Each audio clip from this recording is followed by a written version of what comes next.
질의에도 제기해야 기본이 되는 거 있는 거 아닙니까? 아니겠습니까? 지금 저것을 질의라고 보기는 어렵지 않습니까? 솔직히. 지금 저런 제가 참 뭐라고 답을 해야 될지. 제가 지금 진행하시는 말씀을 들으면서는 그 여러 가지 국무위원들에 관련한 것과 유사한 수준, 제가 수준이라는 표현을 써서 참 죄송합니다만은, 그래서 사실은 솔직하게 답드리기가 좀 어렵습니다. 중국 특사도 파견하면 안 됩니까?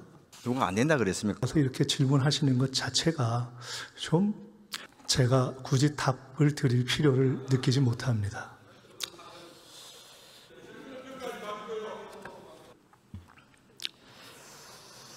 예, 총리, 많은 국무위원들께서 총리께 감사한 마음을 갖고 있다는데 알고 계십니까? 이해하십니까? 글쎄요. 말씀 주십시오. 그 청문회 당시에 사실 총리께서 여러 가지 결격 사유가 지적됐지 않습니까? 그럼에도 불구하고 성공적으로 총리에 임명이 됐습니다. 덕분에 많은 국무위원들이 청문회를 통과할 수 있었다고 감사하고 있다는 겁니다.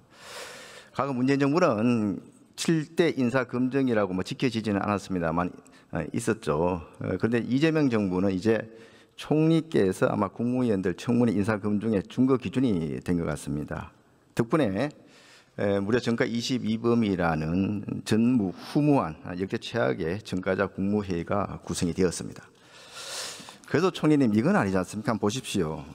최교진 교육부 장관입니다. 방북 17회에 음주운전에 제자 뺨까지 때는 이런 사람이 교육부 장관이 된다는 건 너무하지 않습니까?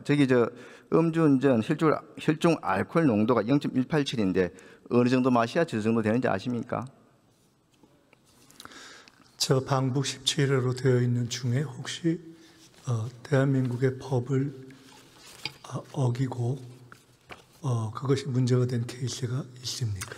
제가 좀 질문에 답변해 주시면 감사하겠습니다. 음주운전 저 정도 혈중 알코올 농도 되려면 술을 몇 병이나 마셔야 되는 겁니까?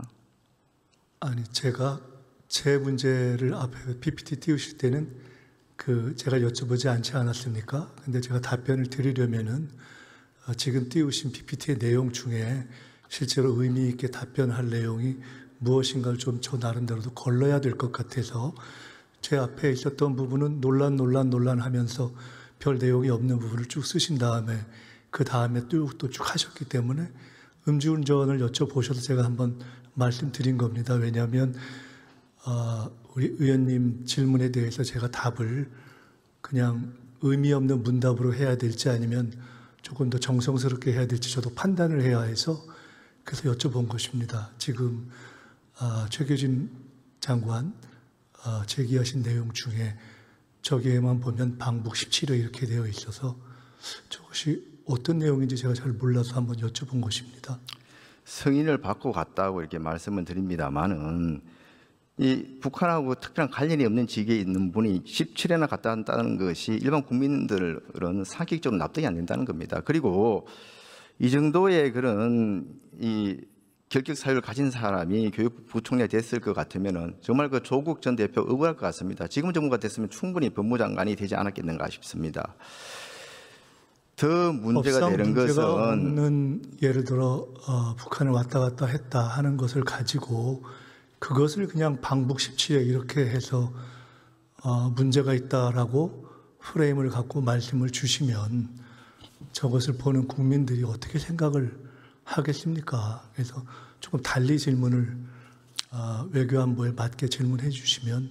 지금 외교안보 질문하려고 하고 있습니다. 이어서 좀 들어보시기 바랍니다. 법적인 근거에 맞게 북한을 17번 어떤 내용인지도 모르겠는데 가령 금강산 관광 같은 것이 있을지 없을지도 모르겠는데 그것을 가지고 외교안보와 관련된 질문이다라고 이렇게 주시면 참 답변하기가 저도 어렵지 않겠습니까? 들어보십시오. 지금 이재명 정부 들어서 동맹이 약화되고 안보가 무너지고 있다고 우려하시는 분들이 많습니다. 이런 안보 리스크 중에 저는 가장 큰 리스크가 인사 리스크라고 생각을 합니다. 저번 청문회 때 북한이 지금 우리나라에 대고 핵탄두하고 미사일을 겨누고 있는데 북한을 이렇게 위협하는 북한에 대해서 주적이라고도 이야기 못하는 그런 국민 후보자들이 많지 않았습니까? 이게 안보 리스크라는 겁니다.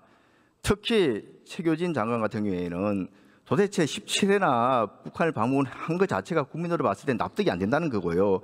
또 한 사람이 있어요. 김영훈 노동부 장관 4번을 방문을 했습니다. 그런데 정말 좀 경악스러운 것은 2번을 민노총 간첩단 그리고 그 창원 간첩단 그분들하고 동일한 시기에 북한을 방문했던 것입니다. 이걸 보면은 이분들은 국무위원 자리에 있으실 분들이 아니고 이게 이런 부분에 대해서 조사를 받는 자리에 있어야 되는 거 아닌가 이렇게 해서 물어보는 겁니다. 제가 대단히 죄송스럽습니다마는 제가 의원님의 문제 제기와 질문을 쭉 들으면서 심지어 정동영 장관을 방북 2회로 해서 저기에 포함시키면서 전체적으로 국무위원들의 어떤 무슨 사상 이런 것을 문제 삼으시는 것을 제가 들으면서 지난 정권이 군사 쿠데타를 일으켜서 안보의 기본을 무너뜨린 것에 대한 사실은 그 위에서 우리가 지금 새로운 상황을 헤쳐나가고 있는 거 아닙니까?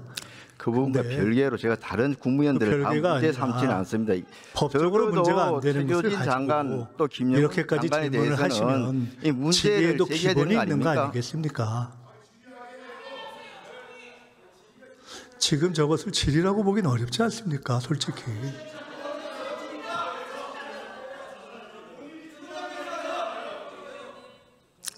이분들이 국무위원 아닙니까? 그리고 국무회의 자리가 어떤 자리입니까? 가장 중요한 국가 기밀이 논의될 수도 있는 그런 자리가 국무회의 자리 아닙니까? 그런데 이렇게 자주 북한을 들락날락하고 심지어는 간첩으로 이미 재판에서 지금 실형이 확정된 사람들하고도 북한을 같이 갔다 온 사람들 이런 분들이 국무위원으로 활동하는 것 자체가 국민들 입장에서 봤을 때는 굉장히 이게 좀 염려가 된다는 그 점을 지적하고 있는 겁니다. 의원님 주신 지적은 그 자체로 사실은 비유를 한다면 어떠한 이유로건 합법적인 이유로 개성공단이건 또는 금강산 관광이건 또는 남북의 평화적 교류이건 합법적인 이유로 북한에 갔다 왔던 모든 국민들을 사실은 문제가 있을 수 있는 거 아니냐라고 묻는 것과 똑같고 논리적으로는 이유로 갔다 오신 분들 아닌 게 아닙니다. 이러저러한 이유로 정권에 반대한 모든 세력을 반국가 세력이라고 보아서 쿠데타를 일으켰던 그 논리하고 뭐가 다르겠습니까? 전혀 그거하고는 관계가 없는 말씀을 자꾸 하시는데 자, 또 넘어가겠습니다. 7월 32일 한미 간섭협상 했지 않습니까? 그때 하나같이 정부와 민주당은 아전 인수로 자아자찬했습니다. 대통령이 주요국들과 동등 우월한 조건이라고 페이스북에 이렇게 썼는데 이 부분에 동의하십니까? 죄송하지만 한 번 더 좀 띄워주시겠습니까? 너무 짧게 띄워주셔서. 한미 협상 결과 7월 30일 날 그 결과에 대해서 자아자찬이 여러 가지로 늘어졌었는데 이재명 대통령은 주요국들과 동등하고 우월한 조건이다 뭐 이렇게 썼는데 동의하시느냐 물었습니다. 그 당시 시점에서 큰 틀에 정해진 것에 대한 말씀이었다고 생각합니다. 근데 실질적으로 드러난 건 그렇지 않지 않습니까? GDP 대비하거나 인구 대비했을 때 인근 일본하고도 말할 것도 없고 이유하고 비교해봐서 우리가 굉장히 많은 덤터기를 쓴 그런 협상 결과 아닙니까? 이걸 가지고 우월한 조건이나 이야기할 수 있습니까? 의원님께서 현재 디테일과 관련된 협상이 마무리 안 된 것은 아실 거고요. 예를 들어 일본과만 놓고 비교할 때 큰 틀에 있어서는 일본의 GDP 또 우리의 GDP 상황을 놓고 볼 때 예를 들어 마스가 프로젝트에 들어있는 1,500억 불 이런 부분들을 제외한다면 일정하게 동등한 조건이다 이렇게 이야기할 수 있었다고 봅니다. 그 3,500억 투자 조건에 대해 가지고도 그때 미국 측 발표와 우리 측 발표가 달랐는데 실질적으로 지금 미국 측 발표를 지금 고집하고 있고 거기에 우리가 지금 합의를 못 해주고 있는 거 아닙니까? 그럼에도 불구하고 합의 잘 됐다고 얘기했던 거 아닙니까? 자, 8월 25일 날 그래 대통령이 트럼프 대통령하고 실무회담했습니다. 그때 총리께서도 결과에 대해서 한 말씀 거두셨는데 한미 정상들 즐겁게 웃고 끝났으면 성공한 회담이다. 지금도 이 말씀 그대로 지금 하실 수 있습니까?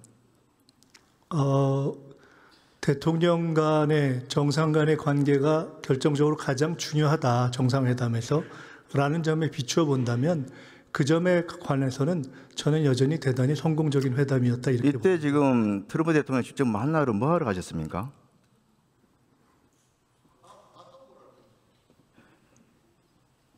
지금 7월 30일 날 협정 맺은 것들 중 우리한테 불리하거나 좀 부담이 강한 게 있으면 그 부분에 대해서 양보를 받아내거나 아니면은 또 다른 그 부담을 줄이거나 뭐 이런 거 하러 출입국 협상하러 가신 거 아닙니까? 그 협상이 지금도 진행 중인 것을 잘 아시지 않습니까? 그런데 그런 결과물을 하나도 내놓지 못했지 않습니까? 결과물이 지금 나오기 위해서 노력을 하고 있는 과정에 있습니다. 자, 그때 대통령실 대변인이 합의문이 굳이 필요 없을 정도로 서로 이야기가 잘 되는 회담이다 이렇게 이야기했죠. 그런데 지금 현재 결과가 어떻습니까?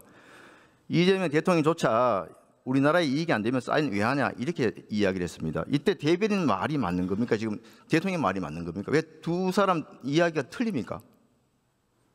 네, 큰 틀에서의 틀은 그때 정해졌고 구체적인 디테일에 대해서는 여전히 치열한 국익. 그렇게 이야기가 잘 됐으면은 왜 지금까지 질질 끌고 있습니까? 이게 대변인이 대통령실 대변인이 국민을 대놓고 국민한테 대놓고 지금 거짓말한 거 아닙니까?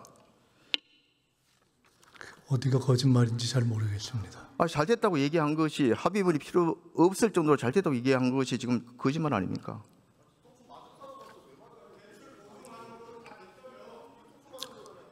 자, 그리고요. 지금 우리가 3,500불도 모자라 가지고 이 트럼프 대통령이 만나가지고 실무 협상할 때 기업들이 1,100달러 추가적으로 직접 투자 이렇게 또 한다고 더 오히려 우리가 더 덤태기를 쓰지 않습니까? 그런데 돌아온 게 뭡니까? 이렇게 1,500 더 추가적으로 투자하겠다 해놓고 나서 좀 조지아주 그 사태가 벌어진 거 아닙니까? 간슬개를 다 퍼줬다는 말도 팩트에는 맞지 않는 것 같고요. 뒤통수를 맞았다 이렇게 표현하셨는데 만약에 실제로 무언가 상호 도의에 맞지 않는 행위가 있었다 하면 그것은 그에 대해서 비판을 하시는 것은 이해할 수 있지만 갑자기 그에 대해서 지금 우리 정부에 대해서 비판하실 상황은 아닌 것 같습니다. 이재명 정부의 초보적인 외교 역량과 안이한 대응은 조지아주 사태에도 그대로 드러납니다. 자, 우리 국민이 지금 9월 4일 날 317명이 구금되었습니다. 이게 지금 아주 심각한 사태입니까? 아닙니까? 심각한 사태입니다. 9월 4일 구금됐는데 총리께서는 보고 언제 받았습니까? 바로 그 상황 직후에 들었습니다. 그러면 총리께서 외교부 또 산업부 이런 관계 장관들하고 회의하셨습니까? 저 상황은 벌어지자마자 대통령실을 중심으로 해서 회의가 진행됐고 제가 그 상황을 알고 있었습니다. 대통령실을 중심으로입니까? 대통령 주재입니까?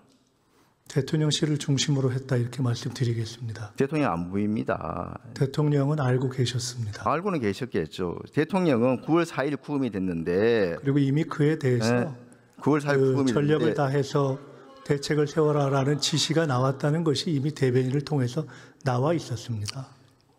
이렇게 심각하고 중대한 사항 쇠사슬도 묶이고 수갑을 채워가지고 구치소에 지옥 같은 생활을 보내고 있는데 대통령의 응급은 이틀이나 지난 9월 6일 그것도 직접 이게 메시지를 낸 것도 아니고 외교부 장관을 통해서 발표를 합니다. 그리고 어디를 찾아봐도 대통령 주재로 관계 장관들 회의했다는 것도 없습니다. 총리님도 하나도 등장을 안 하고 있습니다. 왜 숨었습니까? 어디 대통령 이때 외국 갔습니까? 의원님, 예. 저 직후에 장관들이 다 움직이고 현지에서 대책본부가 꾸려지고 실제로 바로 이후에 여러 가지 협의가 진행된 것을 아시지 않습니까? 주무장관, 외교부 장관 현지에 갔습니까? 언제 갔습니까? 그 구체적인 날짜는 다시 한번 확인해 보십시오.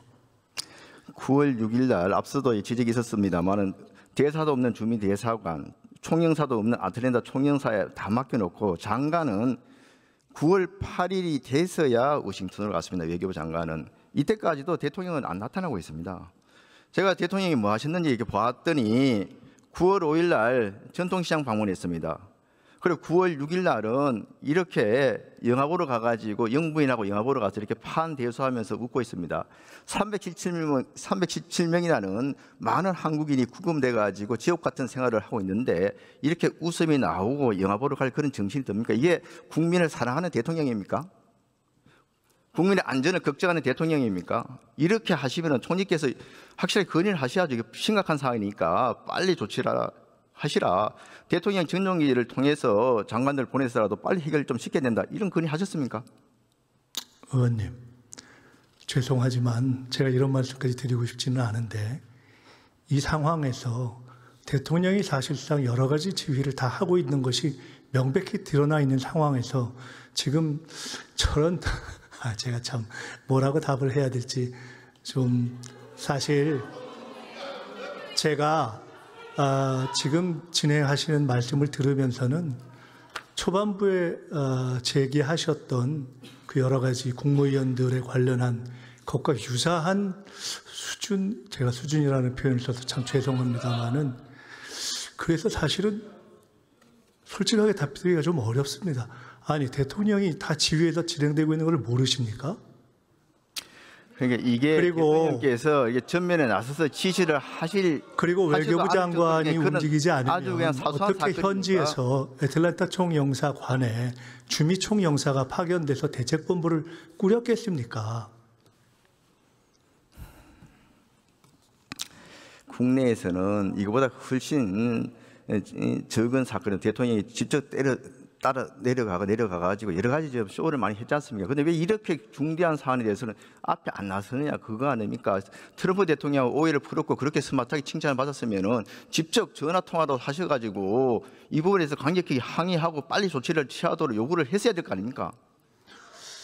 의원님, 대통령께서 저 사건 직후에 우리 국민들의 안전을 지키기 위해서 총력을 다하라는 지시를 내리고 그에 따라서 정부가 일사불란하게 움직였다 하는 것이 이미 기사가 나와 있습니다. 그 정도를 보시고 그냥 말씀을 하시면 되시지. 지금 제가 좀 답변드리기가 참 그렇습니다. 지금 한미 간세 협상이 무엇보다도 중요한 현안 맞습니까?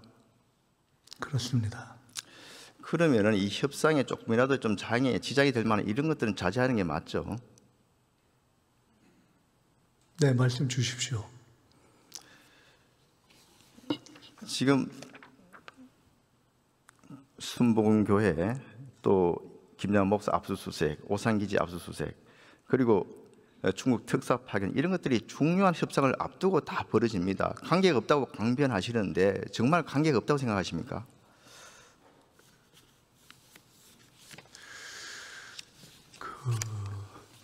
중국 특사도 파견하면 안 됩니까? 누가 안 된다 그랬습니까? 꼭 이 시기에 그렇게 파견해서 자극을 줄 필요가 있었느냐 그 말씀입니다. 새 정부 출범 이후에 주변 국가를 포함한 많은 나라의 특사를 파견했습니다. 그런 것까지를 포함해서 한미 정상회담을 앞두고 이러저러한 것들을 다 절제해야 한다라는 전제하에 주시는 질문도 참 이해가 어렵습니다. 김민웅 씨가 총리님 친형 맞으시죠? 네, 맞습니다. 우리 그 간세 협상 7월 30일 바로 직전에 이런 페이스북 글을 올렸습니다. 트럼프의 미국은 양키 제국주의의 끝판, 한미 동맹은 제국주의 아가리에 우리를 넣는 것, 이런 의견에 지금 동의하십니까? 대한민국의 가족이나 형제들이 서로 다른 여러 가지 견해를 가지고 있는 경우가 너무나 많습니다. 그러니까 저 견해에 총리님께서 동의하시느냐고요. 제가 그렇게 지금 설명드리는 것으로 이미 누차 말씀드렸기 때문에 가족의 견해를 가지고 나와서 이렇게 질문하시는 것 자체가 좀 아니 저런 견해는 가족 있다 하더라도 꼭 이 시기에 이런 거를 올리도록 했어야 되는 거죠. 일반입니다. 제가 그렇게 올리도록 한 것이 아니기 때문에 그러니까 이제 자기 가장 가까운 가족조차도 이해시키고 설득을 못 시키는데 어떻게 총리 역할을 제대로 수행할 수 있겠습니까?